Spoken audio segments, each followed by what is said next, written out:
meeting. I'd like to call the meeting to order. Taking attendance, Dr. Jeff Papa. Dr. Emily Fitz. Here. Joe Stein. Here. Evan Norris. Here. And I am here as well. We need to do the approval of the minutes from the July 21st meeting. Do I have a motion to approve, or does anyone have any discussion on something they didn't see that was correct? Motion to approve. Second. All in favor of approval? Say Aye. aye. Aye. Anyone opposed, say your aye. Okay. We will be having Deputy Chief Jason Potts presenting today for the Fire Department monthly report.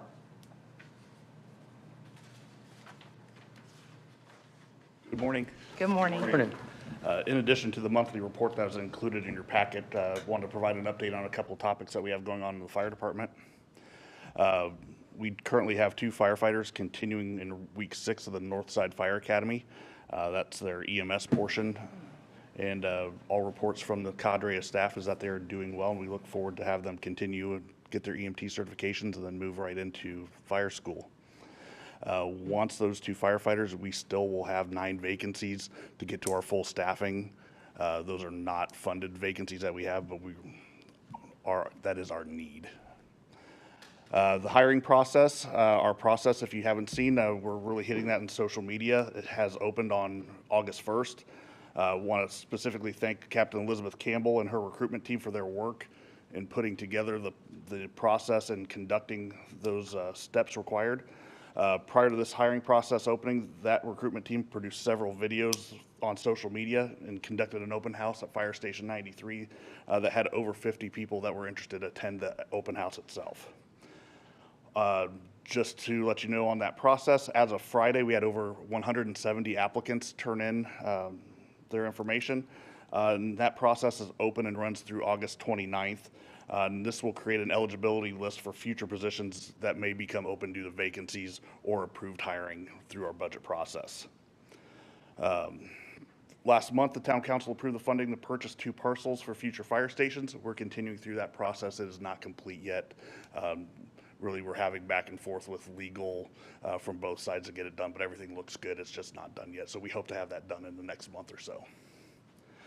And then finally, I'd like to recognize Deputy Chief Josh Frost, who announced his retirement after 20 years as a career firefighter. Chief Frost has worked for Zionsville for the last 17 years, serving as a firefighter, division chief, fire marshal, deputy chief of fire prevention, and assistant chief. He is recognized as an expert in fire code and fire prevention, serving on several committees at the state level during his time at ZFD. And he also regularly testifies at both the House and Senate floors on matters pertaining to life safety and fire code, and has been recognized both locally and by his peers for his work in fire and life safety. So thank you to Chief Frost for his service and leadership, not only to Zionsville, but throughout the state of Indiana. With that, we will be having a walkout ceremony for him on September 9th at 1:30 at Fire Station 291. This is something new for us. It'll be the first one, but it'll be a really good event for Chief Frost in the time that he served here. So that's September 9th at 1:30 at Station 291 on Ford Road. If you have any questions about the monthly report or anything, I'd be happy to answer those. Ross going to open that bottle of Woodford? That's the hope. That's a tradition that he started, and actually a lot of the firefighters early before he started that tradition didn't have that, so we were making sure that that is included. We want to continue that moving forward, so it'll be exciting for him. Very grateful for his service to our town. Does anyone have any questions about the monthly report?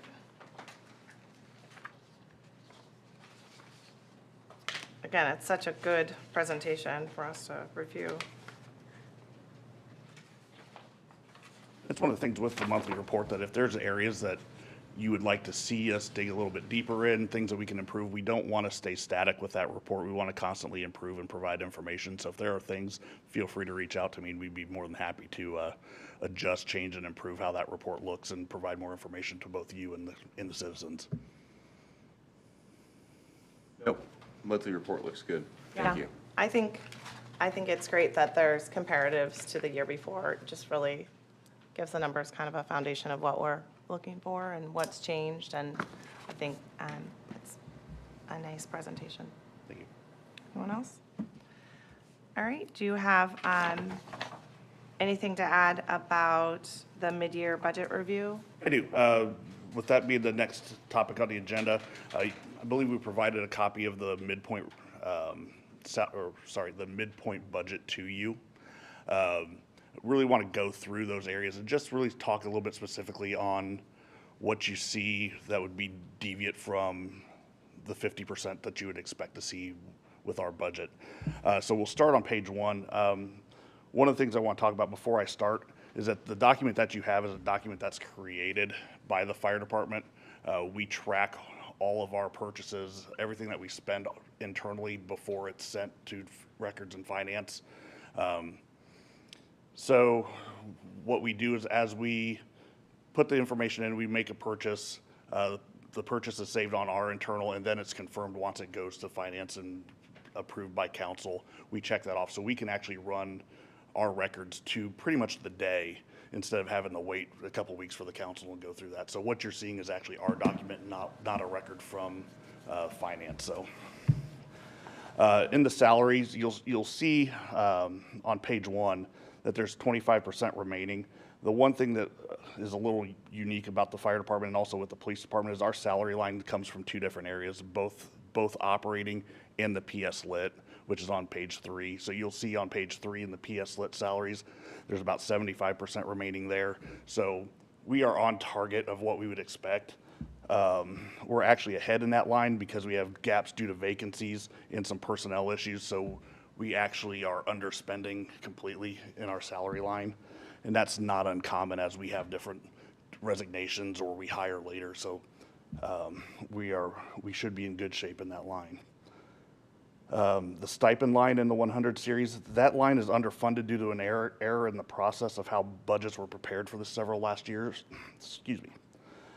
We've identified how this occurred with the Human Resources Department, and we'll be addressing that in the 2026 budget. This will present a challenge for us, and we'll keep you updated in the months ahead of how we hope to get that funded and completed by the end of the year. Can I interrupt you real quick? Absolutely. How do we have a $403K spend in the fourth quarter? I don't understand that. So what you're seeing is we are anticipating, we anticipate what we will see because that's an internal sheet of what we're going to spend. So we try to estimate of what we're going to see. So when we come to you and say, hey, this is third Where we quarter, think we're fourth gonna come quarter, in. what our build off is, it's really that estimation or our, so no one gets surprised is really what we're Sure, doing. I've just never seen it done that way, so yeah, that makes sense. The stipend and write-out line, we've talked about that. Health insurance, this is also an area that's calculated by the Human Resources Department and provided to finance. The changes in family status between the time that these numbers are calculated, when the budget's presented, open enrollment is done in July, and then changes with the families has created some problems with us. Our hope is we will be involved in that process to anticipate life changes. Our department is young. As someone changes from an individual to a family, that's a pretty significant increase. We would hope to be a part of that process and really estimate, hey, we're going to have, for example, this year we've had 7 firefighters have children. So that changes their status from a $15,000 to a $38,000. Sorry. But us being more involved in that process in the future is really what we hope to do. We can start anticipating some of these changes and get in front of it. And that really covers the 100 series part. Be happy to answer questions about that before we move down the line.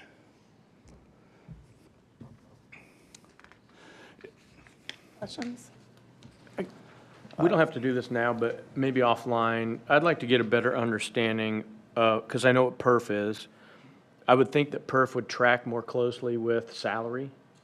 It does, and that's one of the things that we run into, that there's an estimate of what we would expect, and sometimes that estimate comes from the Human Resources Department, and then they give it to us and give it to finance, and then they say, this is what we anticipate the spend to be, and when those are off, it really just kind of skews that. So that was one of the questions we actually have when we're doing our meetings with HR and finance, hey, how does this happen that this number gets off of what our Sure. expectation is? I'm gonna follow up with that. I mean, I trust everything is sure. good, but it just looks weird, and from a presentation standpoint, maybe there's a way to improve how that is presented so it makes more sense to people who live in our world.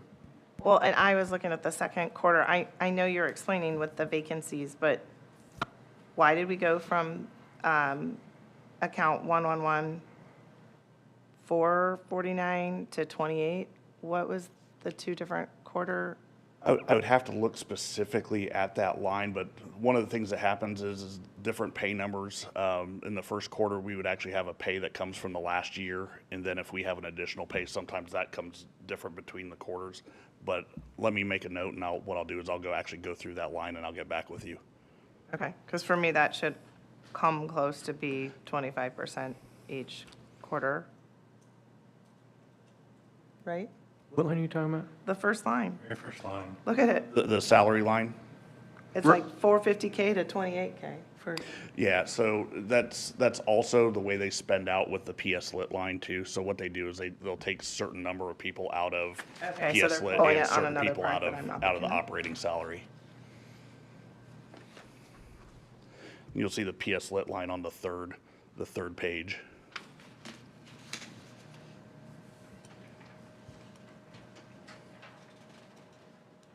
That's like 76% still in it. excuse me, and I'm looking at, even there, it only goes up by 120,000, so it's still pretty different.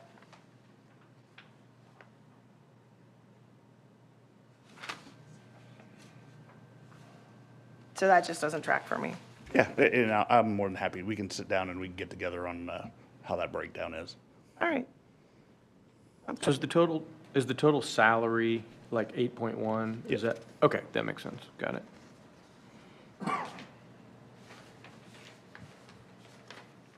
Then you'll see in the uniform line, the number itself, I believe it's showing 30.77%. That number's a little skewed due to an encumbrance that we had from last year. Our projection is that we're gonna meet everything that we need in this line. With this being the midpoint, we did have a little bit more spending in the beginning due to some hires with gear and things like that, but we don't anticipate any problems with that through the rest of the year.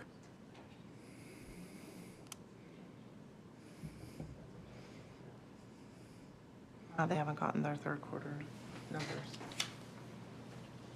We're in the third quarter.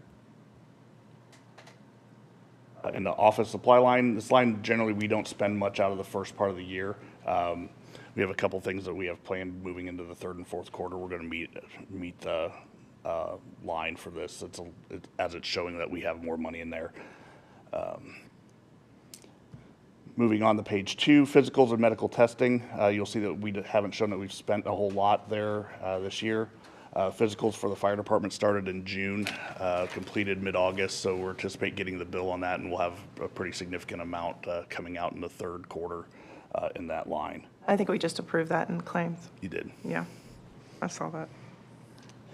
In the promotions line, this line, we always spend a little heavy in the beginning part of the year due to annual events, public education, EMS week, and then we also use this promotions line to pay for our Project Lifesaver program.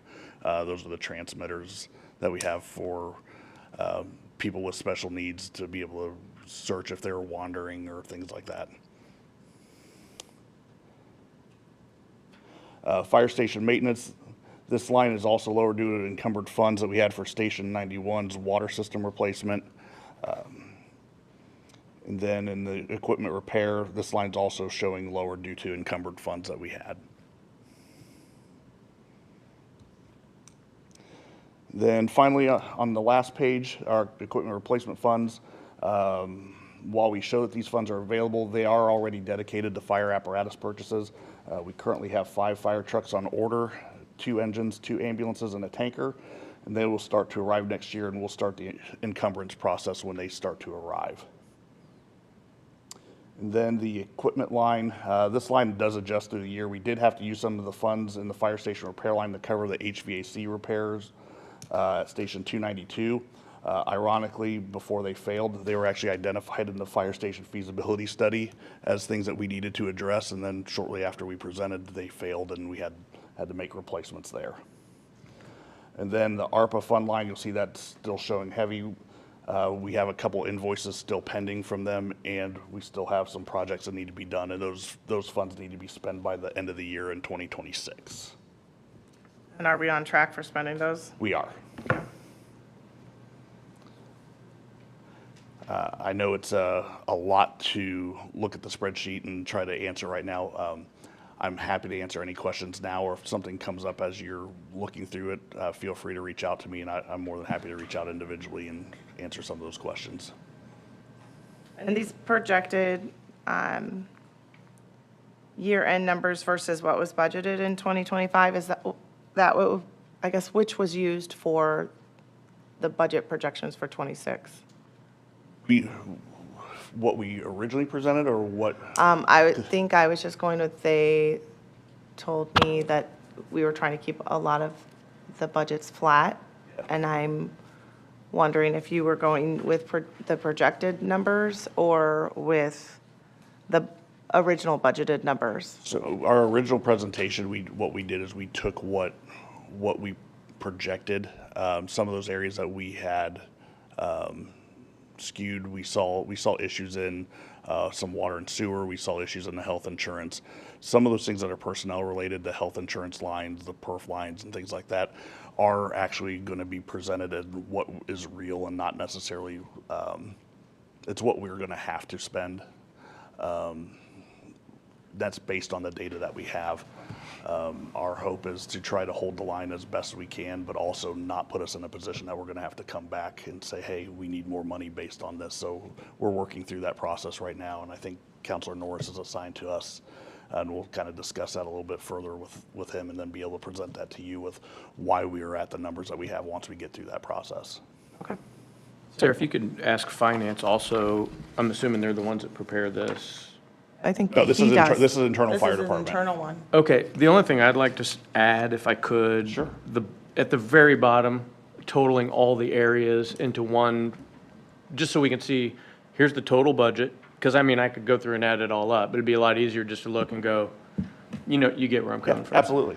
And then a general question, just for my own personal, I'm just curious. So we're getting 4 new vehicles. Is there an aftermarket are we retiring vehicles? Are we adding these to the fleet? There will be some that will be retired. There is a aftermarket market for vehicles. Some of them that we have, we're still kind of working through, like the engines themselves. There's more value to having reserves in place as we start going through the process of what is good, what isn't good. Our capital replacement plan goes, this is what the life is for front due, and then what is that extended life in a reserve status. Sure. So we look at that, but we also look at the market to see if it is more advantageous for us to do a trade-in or things like that. Yeah, I didn't even, Yep. with those kind of vehicles, I wasn't sure if for you sure. could Yeah, trade them in or if you'd keep them around for parts or who knows, I was just curious. That's all. Good question. All right. Thank you for this detail. I'm sure there'll be some follow-up that Evan especially will do with the next year budgeting process. Anybody have any other questions, discussion? Nope. Okay. Do we need to accept this at any point, or just? Nope, Thank just you. informational. Okay. Any other matters that anyone would like to bring up for our meeting? Yes. Talking about Yes. this, Yeah. it's supposed to list the appointing authority for each member. Yes. Another change But that might on be the agenda? wide if it's being done this way.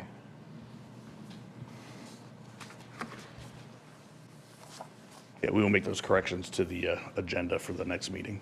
Okay. Thank you for pointing that out. All right. Well, then I can take a motion for adjournment if there's no other matters. Second. All in favor, say aye. Aye. All opposed, same sign. Next regular safety board meeting is scheduled for September 15th at 8 a.m. or immediately upon the conclusion of the town council meeting, which begins at 7:30.